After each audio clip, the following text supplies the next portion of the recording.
अभी हम ऑस्ट्रेलिया में थे तो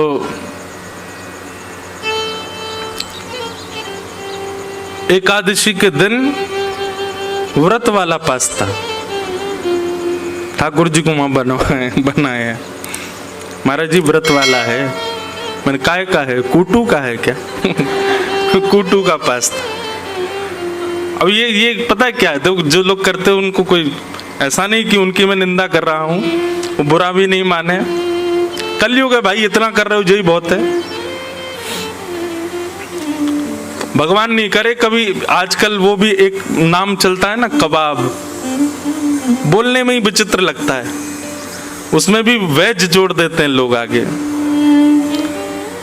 वो समय दूर नहीं, आगामी 10-15 साल बाद वो भी बनेगा एकादशी वाला कबाब। वेज बिरयानी, चावल कोई थोड़ा बहुत कर देते हैं, उसका नाम बदल दिया। हे नाथ, ठाकुर जी कभी कभी सोचते तो होंगे भाई तू काय को कर रहा है एकादशी, तो जरूरी थोड़े, ऐसा तो नहीं कि तेरे करने से ही मैं प्रकट होऊंगा, मत करे, इससे बढ़िया तो खा, बढ़िया प्रेम से रोटी खा ले, काय को बना रहा है भाई एकादशी वाला सब सामान। व्यक्ति अपने स्वाद के लिए ठाकुर जी का भोग लगा देता है, कई बार उसको प्रिय लगता है इसलिए ठाकुर जी को भोग लग जाता है। और महाराज हम कहाँ गए, जहां हम बैठे हैं महादेव की भूमि, इनके नाम पे तो महाराज क्या क्या करते हैं लोग। बुरा नहीं मानिएगा, और मान जाओ तो कोई बात नहीं, पर महादेव के नाम पर जो लोग ये बात कहते हैं, ऐसा ये कुछ भी नशा की वस्तु कर लेते हैं, फिर कहते हैं महादेव का प्रसाद है। ये तो महादेव का प्रसाद तो विष भी है, और ये तो साक्षात नीलकंठ है, वो भी तो प्रसाद है, ले लो उसको भी प्रसाद के रूप में। क्यों हम लोग देवताओं का नाम आश्रय लेकर के और अपने स्वाद के लिए, अपनी इच्छाओं के लिए, अपने व्यसन के लिए हम देवताओं का नाम लेकर के क्रियाओं को कर देते हैं। मैं तो कहता हूं किसी दिन महादेव प्रकट हो गए ना, त्रिशूल से इतना मारेंगे उन लोगों को ढूंढ ढूंढ के जो जो इस प्रकार की क्रिया करते हैं उनके नाम से। ऐसा नहीं करो। मैं देखता हूं इतनी दूर दूर से लोग चल करके आते हैं, कावड़ यात्रा वाले, आजकल जो चल रही है क्या, भोला बोले, एक व्यक्ति दौड़ेगा जल लेकर के, फिर दूसरा उससे लेके दौड़ेगा आगे। पर ऐसे सब तो बहुत अच्छे, ऐसा नहीं है, पर कई लोग उनमें ऐसा उपद्रव कर देते हैं ठाकुर जी के नाम पर, महादेव के नाम पर, फिर गलत सलत कुछ खाते पीते हैं और दिख जाते हैं जब, बहुत पीड़ा होती है। ऐसा नहीं करो, इससे बढ़िया तो घर बैठे रहो।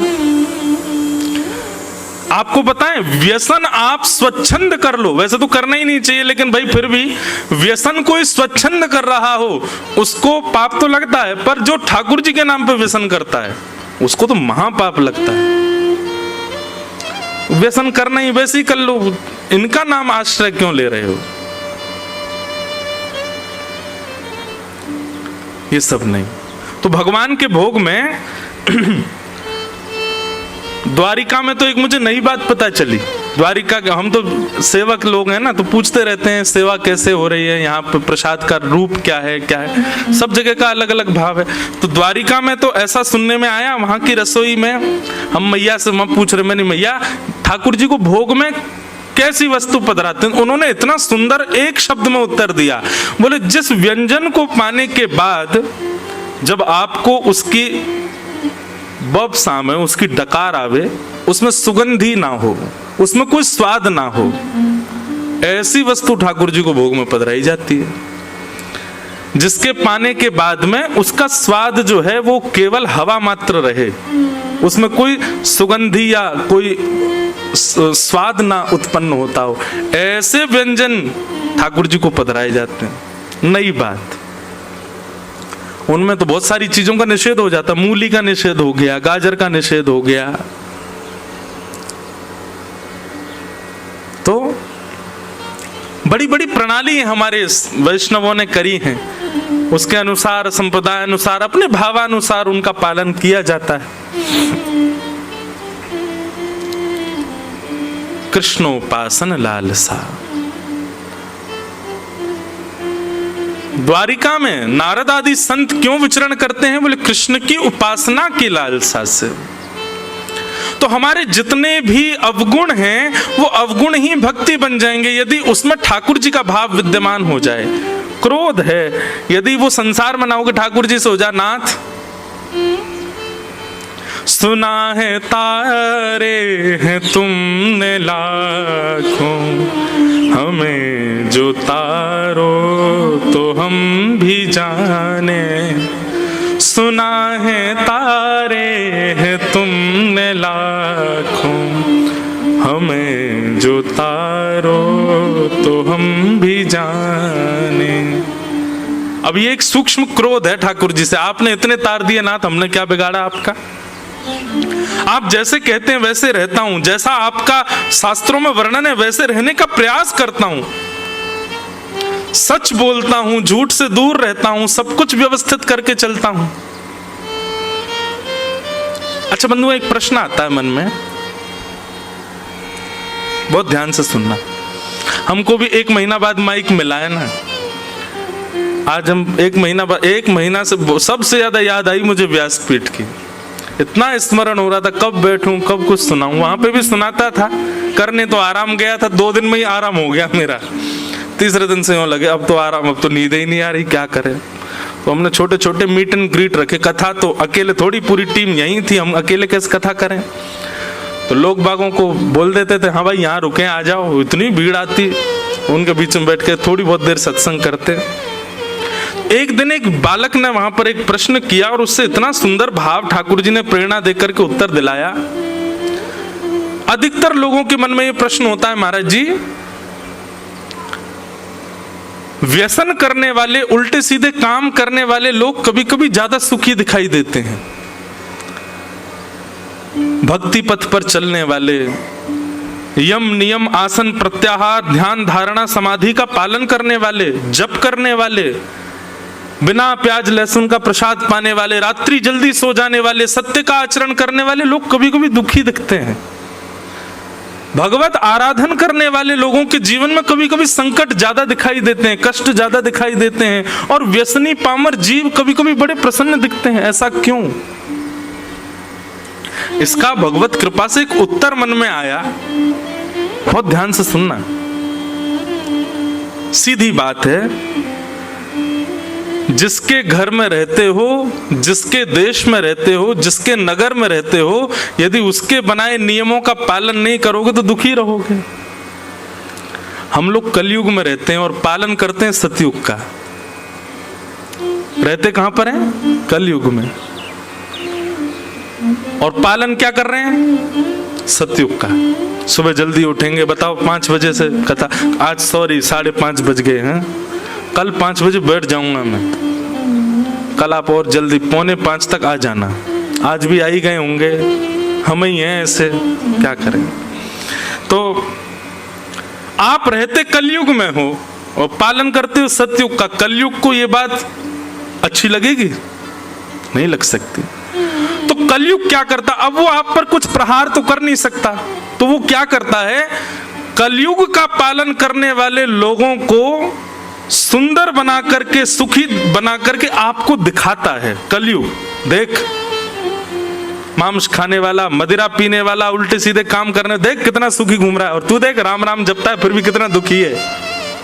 आपके मन में संशय प्रकट होता है, और ये संशय कौन प्रकट करवाता है? कलयुग ही करवाता है, क्योंकि वो आपको छेड़ नहीं सकता, आपसे कुछ कह नहीं सकता, इसलिए वो उन लोगों को सुखी दिखाता है। वो है नहीं सुखी, महादुखी है वो लोग, पर आपको ऐसा दिखवाता है कि देखो मेरे नियमों का पालन करने वाले कितने सुखी, और तुम सबरे सतयुग त्रेता द्वापर का पालन करते हो कितने दुखी हो।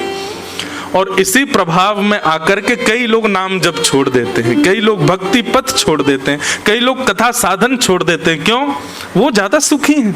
हम भी करके देख लें तो क्या बुराई। लेकिन भैया विचलित मत हो, कलयुग आपको कितना भी प्रभाव दिखावे, आप अपने पथ का त्याग मत करो, आप अपनी निष्ठा का त्याग मत करो, आप अपने नियम का त्याग मत करो।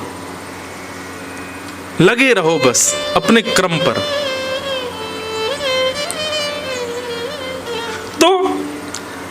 ये अवगुण जो हैं ये कलयुग के रूप में, पर यही अवगुण यदि ठाकुर जी के प्रति प्रस्तुत कर दिए जाएं तो यही गुण बन जाएंगे। क्रोध ठाकुर जी से हो, नाथ सूरदास जी पर आपने कृपा की, भक्तिमती मीराबाई पे आपने कृपा की, इतने सब वैष्णवों पे आपने कृपा की, हम इस योग्य तो नहीं पर हम पे थोड़ी तो करो नाथ।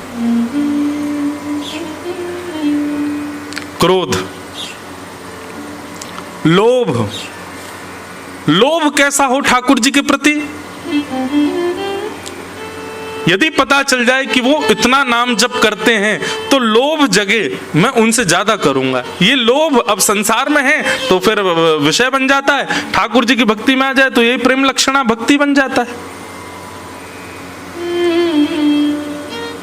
अब यहां पर जो शब्द प्रयोग किया गया लालसा, लालच, लालच अच्छा नहीं है, लालच बुरी, लेकिन यहां पर क्या कह रहे हैं? कृष्णोपासन लालसा। यदि कृष्ण की उपासना का लालच है, कथा सुनने का लालच है, वृंदावन जाने का लालच है, भक्त बंदों से मिलने का लालच है, तो वो लालच अच्छा है। एक प्रकार से संसार में करो तो सब विषय हैं, लेकिन ठाकुर जी के सन्मुख प्रस्तुत कर दो तो सब भक्ति है। कृष्णोपासन लालसा। नारद जी महाराज इसलिए घूमते हैं द्वारिका में कि चलते फिरते कभी ना कभी कहीं ना कहीं ठाकुर जी दिख जाएं, मिल जाएं, उनका दर्शन हो जाए। बहाने से जाते हैं द्वारिका के द्वार पर, और द्वार पर जाकर के कहते हैं भिक्षाम देहि। मानो कभी भिक्षा लेकर के श्री कृष्ण भीतर से आ जाएंगे तो मन प्रसन्न हो जाएगा। ऐसे बहाने बना करके नारद जी महाराज द्वारिका जाते हैं और द्वारिकाधीश के यहाँ जाकर के भिक्षा मांगते हैं। पर कभी तो भिक्षा लेके देवकी मैया आ जाती हैं, कभी लेके बलराम जी आ जाते हैं, कभी रोहिणी मैया आ जाती हैं, कभी वसुदेव जी आ जाते हैं, ठाकुर जी नहीं आते। ठाकुर जी तो पहले ही विचार कर लेते हैं ना, जो जिस भाव से आ रहा होगा वही भाव पूर्ण नहीं होने दूंगा। अब नारद जी तो पात्र लेके खड़े भिक्षाम देहि, और भीतर से आ रहे हैं वसुदेव जी। नारद जी कहते जिसके लिए आया वो तो आया ही नहीं। बलराम जी आ जाते कभी भिक्षा लेकर, नारद जी कहते तुम काहे को आ जाते हो, उनको क्यों नहीं भेजते? हमको उनके दर्शन की अभिलाषा है, ऐसी लालसा। हाँ,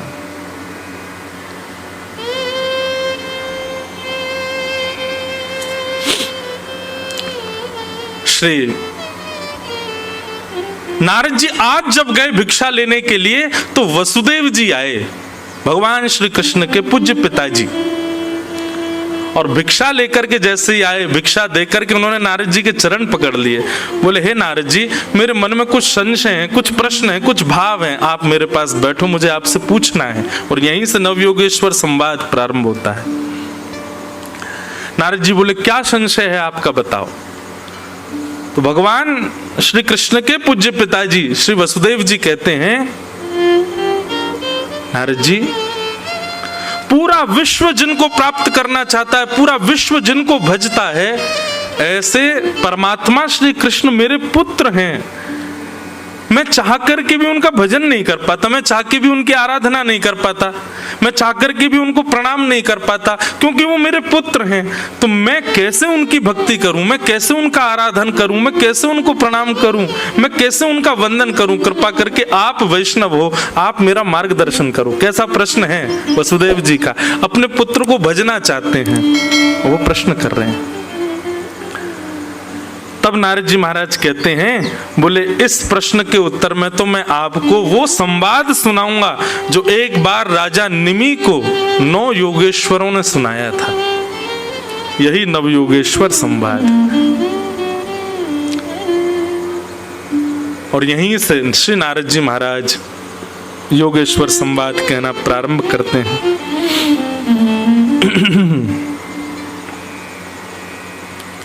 सबसे पहला प्रश्न क्या है? भागवत धर्म किसको कहते हैं? मतलब भक्ति पथ, इसी को भागवत धर्म कहते हैं। और इस भागवत धर्म का अनुसरण करने वाले लोगों के नियम क्या होते हैं? कृपा करके मुझको बताइए। और इस प्रश्न का जैसे ही उत्तर दिया, सबसे पहला उत्तर कौन दे रहे हैं? कवि नाम के योगेश्वर। कविर्वाच, बहुत ध्यान से सुनिएगा। प्रश्न क्या है पहला? कि भागवत धर्म क्या है? भागवत धर्म का मतलब क्या होता है? भगवत प्राप्ति का मार्ग क्या है? कृपा करके हमको बताओ। और यहां से कवि नाम के योगेश्वर, पहले योगेश्वर उत्तर दे रहे हैं। ये वही भगवता प्रोक्त उपाया आत्मलब्धये अंजः पुंसाम विदुषाम वृद्धि भागवतान हितान। अच्छा, एक बात मन में आती है, बहुत ध्यान से सुनना बंधु।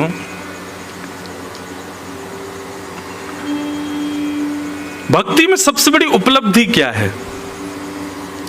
श्री कृष्ण की प्राप्ति सबसे बड़ी उपलब्धि है? नहीं। तो जिन ने नहीं कहा है वो उत्तर दो, क्या है फिर? जिन लोगों ने मना किया कि कृष्ण की प्राप्ति सबसे बड़ी उपलब्धि नहीं है, तो फिर उत्तर बताओ क्या है सबसे बड़ी उपलब्धि?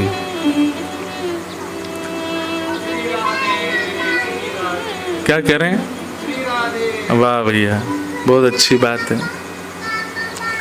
सबसे पहली बात, भक्ति में उपलब्धि की इच्छा ही नहीं होनी चाहिए, लेकिन फिर भी एक ठौर तो चाहिए, एक डेस्टिनेशन तो चाहिए, एक स्थिति तो चाहिए।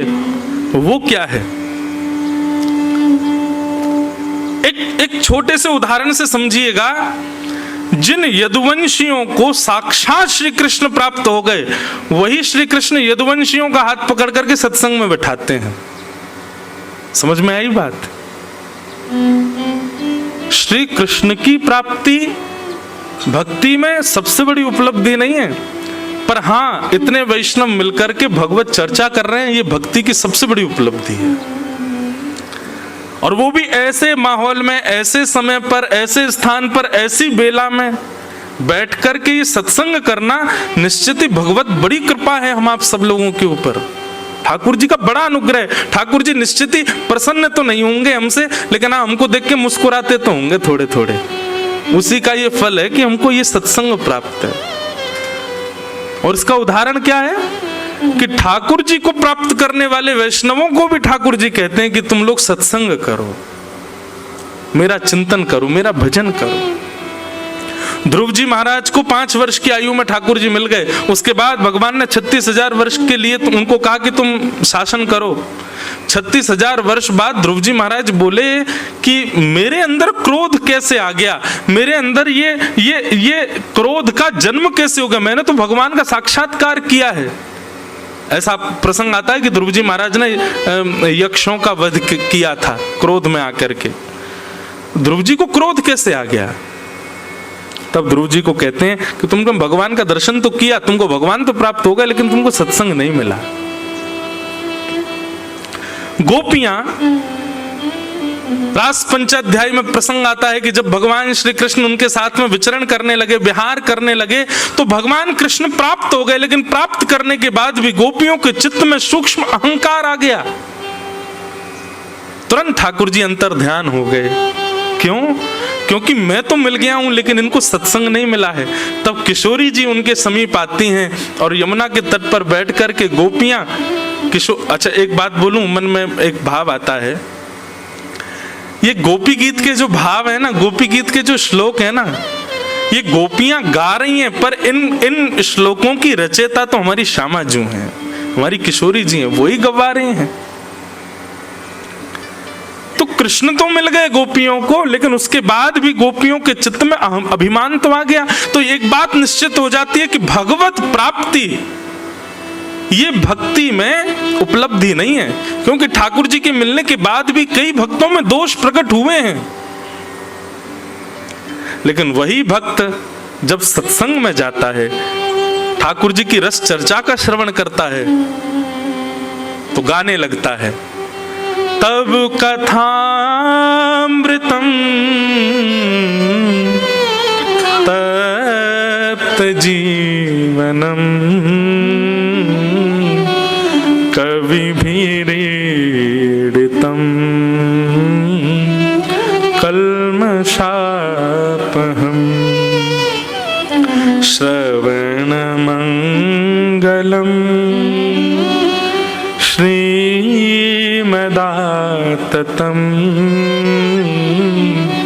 भुवि गृह्णन्ति ते भूरिदा जनाः। वास्तव में गोपी गीत में जब ये वाला श्लोक आता है ना, तभी ठाकुर जी तैयारी बना लेते हैं, अब मुझे इनसे पुनः मिलना है। क्यों? क्योंकि कथा के प्रति, सत्संग के प्रति इनकी रुचि दिख रही है। ठाकुर जी जब देख लेते हैं कि भाई इसमें सारे गुण हैं, खूब जप करता है, खूब तप करता है, यज्ञ करता है, अनुष्ठान करता है, तिलक स्वरूप करता है, पर कथा में इसकी रुचि नहीं है, तो ठाकुर जी कहीं ना कहीं अपने आप को दूर ही रखते हैं। लेकिन बाकी के साधनों में इतनी रुचि नहीं है, कथा श्रवण में बड़ी रुचि है, तो ठाकुर जी पहले ही आड़े आ जाते हैं, बोले इसको दर्शन तो मुझे देना। सत्संग इतना प्रिय, क्योंकि ठाकुर जी जानते हैं कि सत्संग ही वैष्णव का शुद्ध निर्माण करता है। गैर सत्संगी व्यक्ति कितने भी नियम साधन करता हो, उसके अंदर अपराध रहेगा ही रहेगा, लेकिन सत्संगी व्यक्ति अपराध विमुक्त हो जाता है, क्योंकि सत्संग बता देता है, बोध करा देता है क्या सही, क्या गलत, क्या उचित, क्या अनुचित।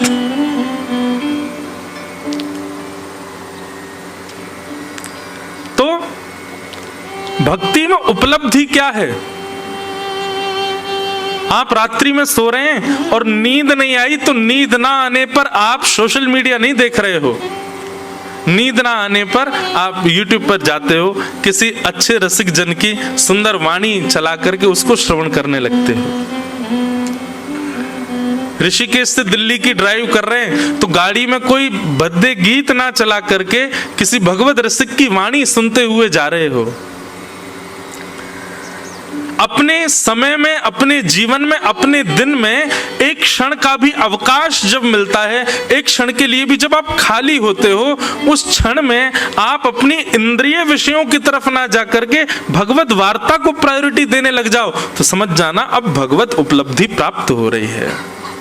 अब आप भक्ति के पथ पर अग्रसित हो गए हो। एक प्रकार से ये कह दूं तो जैसे पथ पर चलते हैं तो माइलस्टोन आते हैं ना, इतनी दूरी और रह गई, इतनी दूरी और रह गई। जब ऐसी स्थिति हो जाए कि आप नींद ना आने पर, मार्ग पर चलते हुए अपने दिन के अवकाश में सत्संग को प्रायोरिटी देते, तो आप पहला माइलस्टोन पार कर चुके हो, अब ठाकुर जी के और समीप आ चुके हो। वही बात यहां पर कह रहे हैं, भगवतः प्रोक्तः उपाय आत्मलब्धये अंजः पुंसाम विदुषाम वृद्धिम भागवतान हितान। निमि राजा ने प्रश्न किया कि भागवत धर्म क्या है, और कवि नाम के योगेश्वर कहते हैं कि ठाकुर जी के द्वारा बताई गई जो वाणियां हैं, ठाकुर जी के द्वारा कहे गए जो प्रसंग हैं, उन प्रसंगों पर अमल करके उनका जीवन में पालन करना और नेत्र बंद करके ठाकुर जी ने जो कह दिया उसको करने लग जाना, यही भागवत धर्म है। उस पर किंतु परंतु प्रश्न चिन्ह नहीं है। ठाकुर जी यदि अपने प्रवचन में कह रहे हैं गीता में, कर्मण्येवाधिकारस्ते मां फलेषु कदाचन, हे अर्जुन तुम्हारा अधिकार केवल कर्म पर है, फल की चिंता मत करो। फल देने का अधिकार मेरा है, तो इसका पालन होना चाहिए कि फल की चिंता मत करो, ठाकुर जी देखेंगे, हम बस कर्म करें। भगवान यदि अपने प्रवचन में कह रहे हैं कि ये अपराध है, ये पाप है, ये दोष है, तो निरंतर उनका ध्यान करके वो ना करना, और जो ठाकुर जी की आज्ञा है उस पर नेत्र बंद करके चलने लग जाना, यही भागवत धर्म है। बंधुओं, भक्ति में सबसे ज्यादा आवश्यक यदि कुछ है तो वो है विश्वास, अटूट विश्वास। हमारे सूरदास जी गाते हैं, बहुत सुंदर भाव, भरोसो दृढ़ इन चरणन केरो, भरोसो दृढ़ इन चरण केरो भरोसो दृढ़ इन चरणन केरो भरोसो दृढ़ इन चरणन। भैया 4 दिन के लिए आप सब लोग ही हमारे कोरस वाले हो, दक्षिणा के रूप में 11-11 रुपए सबको दूंगा मैं, गाओ मेरे साथ। आप सब हमारे साथ कोरस करो, पीछे पीछे गाओ सुन करके। सूरदास जी की वाणी है, भरोसो दृढ़ इन चरणन केरो भरोसो दृढ़ इन चरणन के भरोसो दृढ़ इन चरणन केरो भरोसो दृढ़ इन चरणन के। श्री वल्लभ नख चंद्र छटा बिन श्री वल्लभ नख चंद्र छटा बिन श्री वल्लभ नख चंद्र छटा बिन श्री वल्लभ नख चंद्र छटा बिन सब जग माही अंधेरो सब जग माही अंधेरो हाँ सब जग माही अंधेरो सब जग माही अंधेरो। ठाकुर जी के प्रति भरोसा, अपने गुरुदेव के प्रति भरोसा यदि आपका नहीं है तो आप कितने भी नियम साधन कर लो, आपका कल्याण नहीं हो पाएगा। लेकिन आप नियम साधन में चूक करते हो, लेकिन ठाकुर जी की वाणी और गुरुदेव की वाणी पर पूर्ण भरोसा करते अमल कर देते हो, उसको अपने जीवन में उतार लेते हो, आपको कोई नहीं रोक सकता, कहीं आप गिर नहीं सकते। आपका निश्चित कल्याण होगा क्योंकि आपके भीतर भरोसा है। भरोसो दृढ़ इन चरणन केरो भरोसो दृढ़ इन चरणन हे भरोसो दृढ़ इन चरणन केरो भरोसो दृढ़ इन चरणन के। श्री राधा रमण लाल की।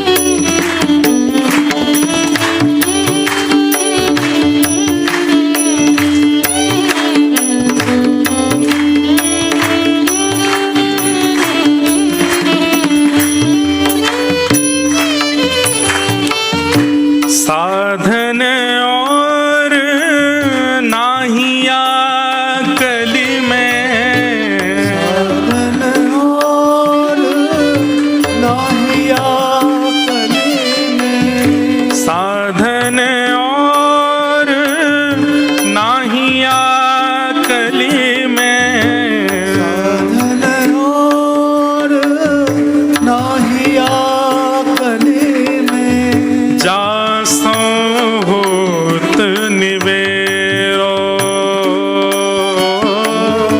सासों होत निवेरो। सूरदास जी कहते हैं इस कलयुग में और कोई साधन है ही नहीं आपके कल्याण का, केवल और केवल भरोसा ठाकुर जी की वाणी के प्रति, गुरुदेव की वाणी के प्रति। बस ये भरोसा जीवन में ले आओ और भली साधन आपसे ना बने, कल्याण हो जाएगा। सूरदास जी से किसी ने कह दिया, सूरदास जी मतलब हमारे जप तप अनुष्ठान नियम ये किसी काम के नहीं है, केवल भरोसा ठाकुर जी के प्रति। कोई प्रमाण है आपके पास? सूरदास जी कहते हैं सबसे बड़ा प्रमाण मैं हूं। क्यों? बोले आंख ही नहीं है मेरे पास तो।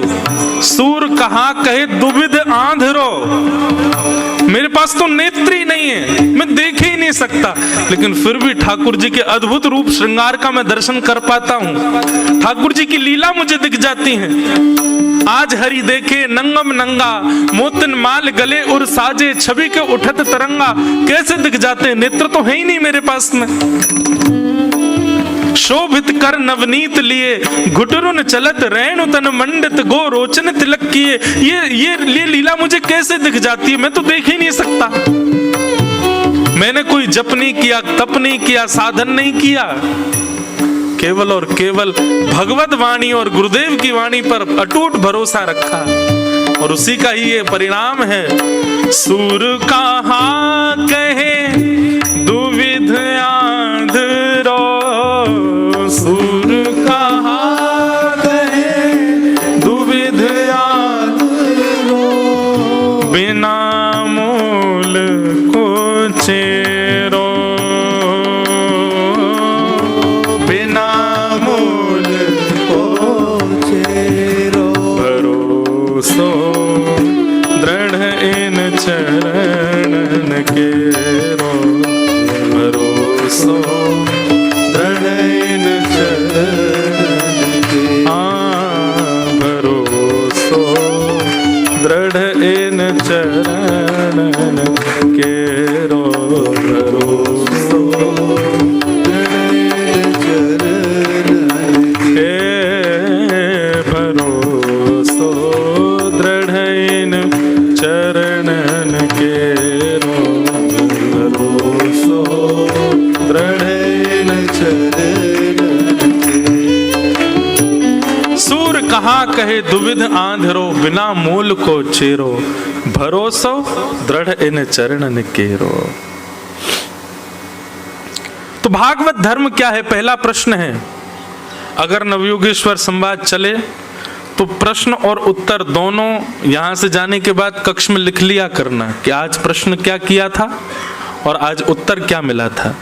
तो प्रश्न क्या है कि मुझे बताइए भागवत धर्म क्या है। तो प्रश्न का उत्तर दे रहे हैं कि भगवान ने जो कुछ भी कहा है उनकी प्राप्ति के लिए, मतलब मैं जिस भाव से प्राप्त हो जाऊं, ऐसी सारी बातें जो भगवान कह रहे हैं उन बातों पर आप अटूट विश्वास की तरह चलने लग जाओ, वही भागवत धर्म है। और कैसे चलो, बोले अंजह पुंसाम विदुषाम। इसका अर्थ क्या है, बोले नेत्र बंद करके ठाकुर जी की कही गई बात पर फिर ये नहीं हो कि कहीं गिर तो नहीं जाएंगे, कहीं ऐसा तो नहीं हो जाएगा, कहीं ये तो नहीं हो जाएगा, ये कैसे करेंगे, वो कैसे होगा, कर लो बस। उस पर फिर ज्यादा चिंतन मत करो, ज्यादा उस पर संशय मत करो। संशय आत्मा विनश्यति। भगवत वाणी पर जब संशय होता है ना, तो वहीं हम लोगों का पतन हो जाता है, वहीं हम लोग गिर जाते हैं संशय में। तो क्या करें, जब तक पूर्ण विश्वास नहीं हो जाए भगवत वाणी पर तब तक उसका पालन मत करो, तब तक फिर नाम जप और ये सब आदि साधन करते रहो। जब लगे कि हाँ बस अब जो ठाकुर जी की वाणी है अब इस पर हमको कोई संशय नहीं है, तब चलो। कहीं चलने के बाद संशय हुआ ना तो फिर गिर जाओगे। लेकिन एक और बात यहां पर भगवान कहते हैं कि धावन निमिल्य वा नेत्रे नस्खले न पते दिह। बोले जो व्यक्ति मेरे बताए मार्ग पर चलने लग जाता है वो कभी गिरता नहीं, और गलती से कभी अविश्वास के कारण गिर भी जाएगा तो चिंता ना करे, मैं ही उसको उठाऊंगा। क्योंकि मेरी जिम्मेवारी बन जाती है, जब कोई मेरे मार्ग पर चलता है तो मेरी लायबिलिटी हो जाती है कि उसको फिर कोई दिक्कत ना हो। लेकिन फिर भी यहाँ रसिक जन आज्ञा कर रहे हैं, भगवत वाणी आज्ञा करती है कि आप उस पर विश्वास करके ही चलो जो भगवत वाणी है।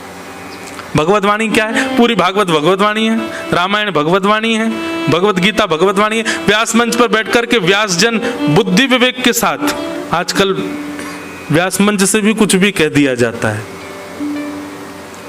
इसलिए मिलावट केवल मिठाइयों में नहीं है, सब्जियों में ही नहीं है, व्यासपीठ पे भी हो गई है, हैं? हाँ, अरे वाह, यहाँ पर भी एडवर्टाइजमेंट, इनका मावे का व्यापार है। तो यूँ कह रहे मावे में भी नहीं है। वाह, अरे नहीं भैया, खूब मिठाई खाओ हैं। 2 लोगों का कल्याण होता है मिठाई खाने से, हलवाई का और डॉक्टर का। हलवाई का होता है कि उसकी मिठाई बिकती है, डॉक्टर का होता है तुम पेशेंट बन के आओगे, शुगर हो जाएगी। खूब खाओ। तो हम क्या कह रहे थे,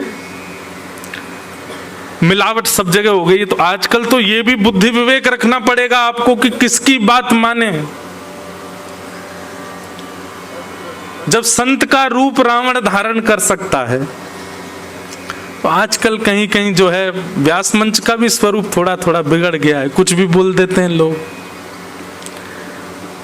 अच्छा, ये भी एक मेरे को ऐसा भाव लगता है कि व्यास मंच से वाणी से कुछ भी निकल जाना, इसमें भी कहीं ना कहीं गुरु विश्वास की कमी है, गुरु के प्रति भरोसा नहीं है। इसीलिए तुम्हारी वाणी में वो क्षमता नहीं है कि वो अपने आपे से बाहर हो जाती है। हम तो सही बताएं, हम तो ये भूल करके बैठते हैं कि हम कथा करने जा रहे हैं, हमारी कथा से कुछ होगा। हमारे गुरुदेव कृपा करेंगे, उनकी कृपा से जो वाणी में भाव आएगा वही हम बोलेंगे। हमारा अपना कोई बल नहीं, भरोसो दृढ़ इन चरणन केरो। तो आजकल तो ये भी सोच परख करके देखना है कि किसकी वाणी माननी है। उसके लिए तो जप तप नियम साधन बहुत जरूरी है, क्योंकि इन्हीं से ही बुद्धि विवेक जागृत होगा कि किसकी वाणी उचित है। वैसे तो हम पहले कथा में कहते थे कि भाई भगवत लोगों में, वैष्णवों में भेद मत देखो, सब में भेद, प्रणाम में मत देखो, सबको प्रणाम करो, पर पालन किसकी वाणी का करना है, इस पर विवेक रखना अब अनिवार्य हो गया है, अब अनिवार्य है। तो हम क्या निवेदन कर रहे थे, भगवान कहते हैं मेरे द्वारा कही गई जो वाणी है उसका जो अटूट विश्वास के साथ पालन करने लग जाए वही भागवत धर्म है। अच्छा, आप भागवत धर्म का पालन करने लग गए तो आपके अंदर सिम्टम्स क्या आएंगे, पता कैसे चले कि आप जो भागवत कथा सुनते हैं या भगवत वाणी सुनते हैं, सत्संग सुनते हैं, वो आपके जीवन में इंप्लीमेंट हुआ है, उसके फिर सिम्टम्स क्या होंगे। तब यहाँ पर कवि नाम के जो योगेश्वर हैं वही बता रहे हैं क्या, कि कायेन वाचा मनसेन्द्रियैर्वा बुद्ध्यात्मना भानुषित स्वभावात्। प्रसिद्ध श्लोक है, करोमि यत् सकलं परस्मै नारायणायेति समर्पयेत्। फिर क्या होगा, आप जब भगवत वाणी का पालन करने लग जाएंगे, अटूट विश्वास के साथ भागवत धर्म भक्ति पथ पर चलने लग जाएंगे, तो आप अपनी सत्ता भूल जाओगे। अभी क्या होता है, ये काम मैंने किया, ये मैंने किया, ये क्रिया मेरे द्वारा संपादित हुई है, इसको मैंने बनाया, इसको मैंने सिखाया। ये मैं पना जो होता है ना, ये आपके अंदर यदि विद्यमान है तो निश्चित ही आप अभी भक्ति पथिक बने नहीं हो। आप कुछ भी कर रहे हो और उस क्रिया के पीछे मन में भाव आता है कि मेरे ठाकुर जी ने कराया, श्री गोपाल जी की कृपा से हुआ। अच्छा, एक और बात बोलूं, इसमें भी दो तरफा बात है। कई लोग बोलते तो ऐसा है ठाकुर जी ने कराया, लेकिन मनी मन ये सोचते किया तो मैं नहीं है। बोलने में क्या जाता है भैया, तुमने बहुत जोर की कोठी बनाई, सब ठाकुर जी कृपा, ठाकुर जी ने करवाया। ठाकुर जी तब मन में सोचते होंगे मैं सीरियस हो जाऊं। कभी कभी मेरे मन में भाव आता है ठाकुर जी की एक बहुत बड़ी कृपा है हम पे कि वो हमारी बात को सीरियसली लेते नहीं है।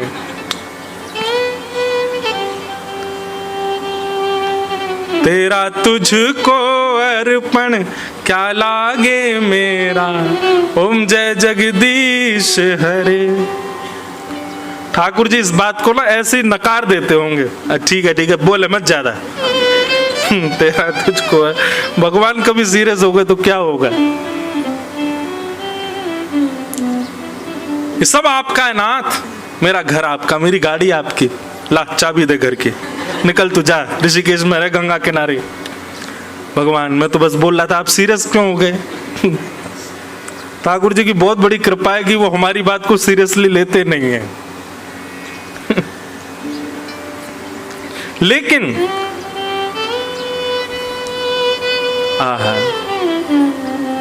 कुम्मन दास जी का एक चरित्र याद आता है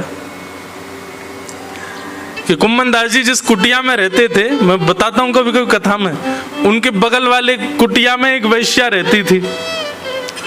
और वो वैश्या, कुम्मन दास जी का नियम था दिन भर तो वो सब काम करते थे, लेकिन जब अर्धरात्रि हो जाती थी, बिल्कुल अंधेरा, तब उठ करके स्नान करके रात में भजन करते थे। क्यों? बोले रात में सब सो रहे हैं, शोर शराबा नहीं, ध्यान लगेगा, मन लगेगा, रात में बैठ करके भजन करते थे। और वैश्या के भी प्रेमी सब रात को ही आते थे। रात भर वहां पर भद्दे गीत गाए जाते, नाच गाना होता। और उन सब से कुम्मन दास जी को थोड़ा बहुत तो कष्ट होता ही था। बेचारे वो श्री कृष्ण शरणम मम जाप कर रहे हैं और वहां बगल वाली कुटिया से भद्दे गीत गाए जा रहे हैं, उल्टे सीधे नृत्य किए जा रहे हैं, जोर जोर की आवाज करी जा रही है। कुम्मन दास जी को लगता कि भाई जब इसका तीव्र स्वर मेरे भजन में बाधा बन रहा है तो मैं भी तीव्रता से भजन करूंगा। तो जो करते थे श्री कृष्ण शरणम मम, वो भी जोर जोर से गाने लगे, श्री कृष्ण शरणम मम, श्री कृष्ण शरणम मम, श्री कृष्ण। जितनी तेज आवाज वैश्या के भवन से आवे गीतों की, उतनी तेज आवाज में कुम्मन दास जी कीर्तन करने लगे। अब वैश्या तो परेशान हो गई। वैश्या बोली ये बाबा बड़ी जोर जोर से गा रहा है। प्रेमियों से कह दिया, बोले कि देखो ये हमारे हमारे हमारे आनंद में विघ्न डाल रहा है। बाबा वो क्या करें? बोले इसकी कुटिया जला दो, कुटिया जल जाएगी तो कहीं और चला जाएगा। प्रेमियों ने जाकर के कुम्मन दास जी की कुटिया में आग लगा दी। कुम्मन दास जी, हम आप सब लोग होते तो हम क्या करते? तुरंत पानी मंगाओ, जे करो वो करो, आग बुझाओ, अरे मेरा घर जल गया, हाय राम, सिर पकड़ के रोते। कुम्मन दास जी ने तो अपने ठाकुर जी समेटे, बाकी सब सामान वहीं छोड़ दिया और दौड़ करके ठाकुर जी को उठा करके ठाकुर जी को लेकर के भागे। बस एक बार ठाकुर जी को कहा, हे ठाकुर जी, मेरा घर थोड़ी था, ये तो आपके लिए मैंने छप्पर बनाया था, आपको धूप ताप बारिश आदि की कोई विघ्न ना लगे, आपकी कुटिया थी नाथ। मेरी कुटिया तो जल जाए, मेरा तो सब कुछ खाक हो जाए, मुझे कोई चिंता थोड़ी, पर ये आपका था नाथ, कैसे जल गया? इतने विश्वास से जब ठाकुर जी से थोड़े विरह में आकर के जब कुम्मन दास जी ने बात कही, ठाकुर जी बोले, अरे अभी बताऊं। सोई पवन देव से कहा, बोले ऐसे बहो कि कुम्मन दास जी की कुटिया की आग की लपटें इस वैश्या के घर में जाएं। जोर की हवा चली, आग तो लगी थी कुम्मन दास जी कुटिया में, पर वो लपटें सारी जाने लगी वैश्या के भवन में, और देखते ही देखते उसका भवन जल गया। वैश्या निकल करके आई बाहर, कुम्मन दास जी को गालियां देने लगी, चढ़ गई ऊपर, बोले कैसे तुमने मेरी कुटिया में आग लगा दी? कुम्मन दास जी बोले एक बात बता, तैने मेरी कुटिया में आग लगाई? बोले नहीं, मैंने नहीं लगाई, मेरे प्रेमियों ने लगाई। बोले तेरे प्रेमी ने मेरी कुटिया जलाई, मेरे प्रेमी ने तेरी जला दी। प्रेमी प्रेमियों को लड़ने दे, मैं और तू काय को लड़े बीच में? लड़ने इनको ही। वहीं श्री नामदेव जी का प्रसंग आता है कि उनके कुटिया में आग लगी तो उनकी स्थिति क्या हुई? एक किनारे पर आग लगी तो नामदेव जी गए, घर के सारे सामान उठा उठा के मां डालने लगे। घर के लोग बोल कब पागल हो गए, नए का आग लगी है, तुमने बाकी सब उसमें क्यों झोंक दिया? बोले अग्नि भगवान का स्वरूप है। मुझे ऐसा लगा आज मेरे घर साक्षात ठाकुर जी पधारे, इतने से स्थान में क्यों बैठे, पूरे घर में क्यों नहीं आ रहे? पूरे घर में हम लोग सुन सकते हैं इस बात को, कर कभी नहीं सकते, करना भी नहीं। ढूंढवाएंगे लोग, कहाँ है व्यास को ढूंढ के लाओ, वो उसने सिखाया है इनको। ये तो केवल एक विनोद की बात, मैं केवल एक प्रसंग मात्र बता रहा हूं, लेकिन इतना भरोसा हमारा है ठाकुर जी के प्रति। कभी हम इस बात को कह दे कोई कि आपने बहुत बड़ी उपलब्धि प्राप्त करी, अरे सब ठाकुर जी की कृपा। ठाकुर जी भी जानते हैं उस समय आपको, केवल बात बना रहा है, कह रहा है दिखावे के लिए केवल। कि ठाकुर जी की कृपा, लेकिन विश्वास नहीं है चित्त में इसको कि हाँ मैंने ही कृपा करके दिया है। बस इसी को विश्वास में बदल दो, जो हो रहा है आपको सब ठाकुर जी की कृपा, सब ठाकुर जी का अनुग्रह, मैं कुछ भी नहीं कर सकता। एक बहुत सुंदर पद है ना, मैं नहीं, एक सेकंड, एक स्वर दो, मैं नहीं, मेरा नहीं यह तन, किसी का है दिया, जो भी अपने पास है यह धन, किसी का है दिया, देने वाले ने दिया, वह भी दिया किस शान से। हम अमेरिका होके आए, हम लंदन होके आए, हम ऑस्ट्रेलिया होके आए, आहा वहां की सुंदरता देख करके आए। ठाकुर जी बोले तू देख के आया, नेत्र ही नहीं दिए होते मैंने तो। हम फलाने गीतकार का, संगीतकार का कॉन्सर्ट अटेंड करके उसका गाने सुन के आया। ठाकुर जी बोले मैंने कान ही नहीं दिए होते तो सुनता। अरे हमने पैदल पूरी परिक्रमा कर दी गिरिराज जी की महाराज, ठाकुर जी बोले पाम ही नहीं दिए होते तो करता। ये मैंने किया, मैंने किया, मैंने किया, आप नहीं कर सकते। आप जो कुछ भी कर रहे हो, सोने से लेकर के खाने तक, खाने से लेकर के अपने जीवन की उपलब्धियों तक, सब ठाकुर जी की कृपा है आप पर। आप स्वयं की सत्ता पर कुछ नहीं कर सकते। इसलिए जो कुछ भी करो हर स्थिति में नारायणाय। अब अभी क्या हमारी स्थिति क्या हो गई है, हमारे साथ कुछ भी अच्छा होता है तो हम सोचते हैं हमने किया, और कुछ बुरा हो जाता है तो गुरुजी के पास, गुरुजी हमारे संग ऐसा क्यों हो गया, हमारे साथ ठाकुर जी ने ऐसा क्यों किया। कभी अच्छे होने पर कभी जाके किसी ब्राह्मण देवता से कहा ठाकुर जी ने हमारे साथ ऐसा क्यों किया, हम तो इसके लायक ही नहीं थे फिर क्यों किया, कभी बोलते हैं हम? कभी नहीं। हमारे साथ बुरा होता है हम तभी ज्योतिषी के पास हाथ क्यों दिखवाते हैं, देखना जरा बुरा क्यों चल रहा है, हमारी जन्म कुंडली देख लो, सब बुरा बुरा क्यों हो रहा है। जब अच्छा होता है तब हमको कभी संशय नहीं आता मन में कि मैं तो इस लायक ही नहीं था, मेरी कुंडली देख के बताना अच्छा क्यों हो रहा है मेरे साथ। कभी देखा ऐसा? कभी नहीं।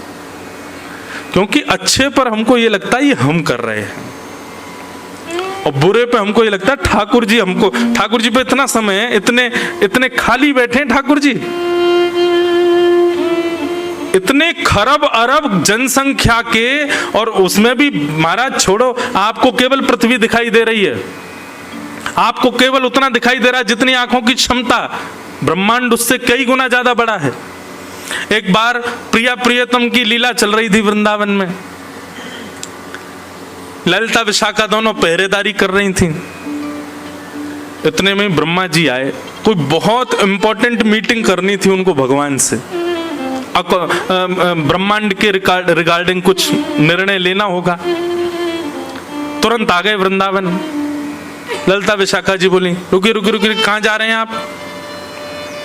बोले आप मुझे नहीं रोक सकते। बोले अंदर निवृत्त निकुंज की लीला चल रही है, सखियों का प्रवेश नहीं है, आप कहाँ भीतर जा रहे हैं? बोले अरे आप जानते नहीं मैं ब्रह्मा हूं, ब्रह्मा को आप नहीं रोक सकते। ललिता विशाखा बोली क्षमा करो, भीतर तो नहीं जान देंगी। ब्रह्मा जी बोले आप लोग मुझको रोक रही हैं, अभी आप जानती नहीं है मैं कौन हूं। बोले कौन हूं? बोले मैं ब्रह्मा हूं। आपने गलती से भी अगर भगवान को जाके बता दिया ना ब्रह्मा आया है, तो पहले तो आपको 2 बार डांटेंगे, तुमने ब्रह्मा को नहीं आने दिया अंदर। इसलिए मेरी प्रार्थना स्वीकार कीजिए, कैसे भी भगवान को यह बात पता लगवाइए कि ब्रह्मा आया है, बहुत जरूरी बात करनी है मुझे भगवान से। ललिता विशाखा बोले रुको हम अभी कुछ करते हैं। ठाकुर जी किशोरी जी लीला कर रहे थे। अब निकुंज में, निवृत्त निकुंज में प्रत्यक्ष नहीं जाती सखियां, किसी वृक्ष के पीछे छुप करके कोई आज्ञा लेनी होती वहीं से बोल देती हैं। तो ललिता ने धीरे से आवाज करके बोली हे श्याम सुंदर, क्षमा प्रार्थी हैं, आपकी लीला में हम विघ्न बनने। पर द्वार पे एक व्यक्ति आयो है और बार बार यूं कह रहा है कि मेरा नाम जाके ठाकुर जी को बताए दो। ठाकुर जी बोले कौन आया है? बोले यूं कह रहा हूं मैं ब्रह्मा हूं, ब्रह्मा आयो है आपसे मिलवे के काजे। ठाकुर जी बोले कौन सा ब्रह्मा आयो, बात नाम पूछ के आओ। ललिता जी बाहर गई, बाहर जाके बोली आपका नाम क्या है? ठाकुर जी नाम पूछ रहे हैं। ब्रह्मा जी हंसने लगे, अरे मैं ब्रह्मा हूं, चतुरानन, मुझे चतुरानन भी कहा जाता है, पूरी सृष्टि का रचयिता मैं हूं ब्रह्मा। जाके ठाकुर जी से बोलिए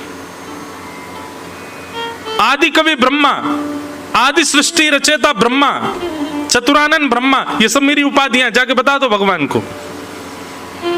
ललिता जी जाके बोली जय जय, वो तो यूं कह रहो बाने सृष्टि बनाई है, पूरा ब्रह्मांड बनायो कहिए बाने, आदि कवि बता रहे हो अपने आप ने, बताए दो कहा करनो, बहुत देर ते प्राणन ने पी रहो हमारे ने भीतर आवे को।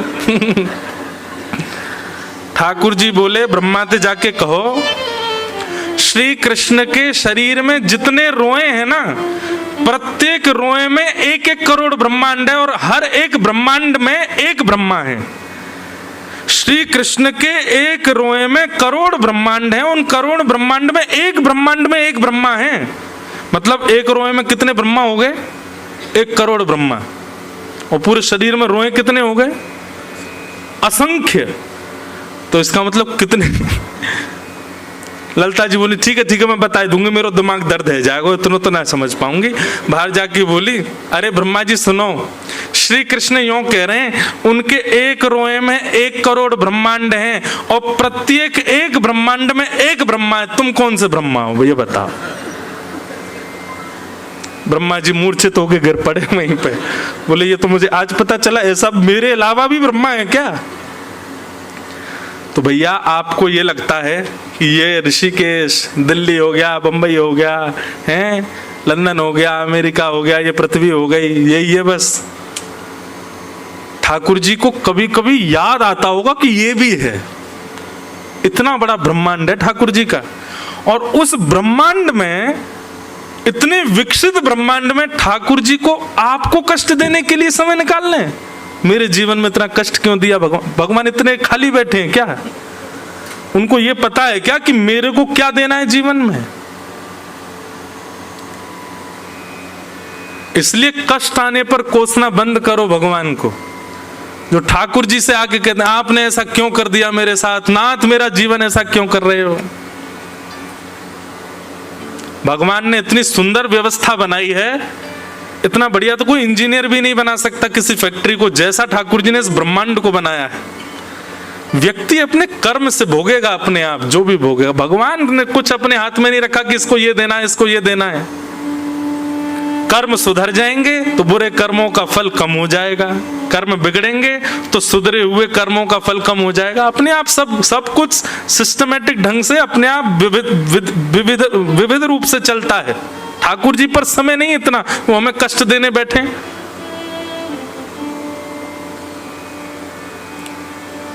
सब कर्म फल भोग रहे हैं। आप केवल अपने भजन के भाव से, अपने हृदय की शुद्धता से, अपने कर्मों की शुद्धता से अपने दूषित कर्मों को शुद्ध कर सकते हो। ठाकुर जी के हाथ में दुख सुख देना नहीं है तो सब उन्हीं के हाथ में, लेकिन वो इतना समय नहीं है उनके पास कि वो विचार करें आपके लिए। उसके लिए क्या करो? तो वही भागवत धर्म बता रहे हैं, आप जो कुछ भी अच्छा करते हो सब में ये बात मानो कि सब ठाकुर जी की कृपा से हुआ, और जो कुछ भी गलत हो रहा है या जो भी संकट कष्ट जीवन में आ रहे हैं उसमें स्वयं को कोसो। निश्चित ही मेरा प्रारब्ध होगा, निश्चित ही मेरे कर्म ऐसे होंगे, इसीलिए मैं इस भोग को भोग रहा हूं, इस कष्ट को भोग रहा हूं। उल्टा करो। सुख सब भगवत कृपा से आता है, अच्छा सब भगवत कृपा से होता है, और जो कुछ भी हमारे यहाँ विलग हो रहा है मेरे जीवन में, सब मेरे कर्म हैं, मेरे प्रारब्ध हैं। कर्म प्रधान विश्व रचि राखा, जो जस करहि सो तस फल चाखा। इसलिए भक्ति पथिक का नियम क्या होना चाहिए? कायेन वाचा मनसेन्द्रियैर्वा बुद्ध्यात्मना भानुषित स्वभावा करोमि यत् यत् सकलम परस्मै नारायणायेति समर्पयामि। अपनी काया से, अपने मन से, अपनी बुद्धि से, अपने वचन से, अपनी वाणी से, अपने विचार से जो कुछ भी करे सब ठाकुर जी को अर्पित। मेरी कोई सत्ता नहीं है, मेरी कोई स्थिति नहीं, सब ठाकुर जी आपके अनुग्रह से हो रहा है। तो ये प्रथम प्रश्न था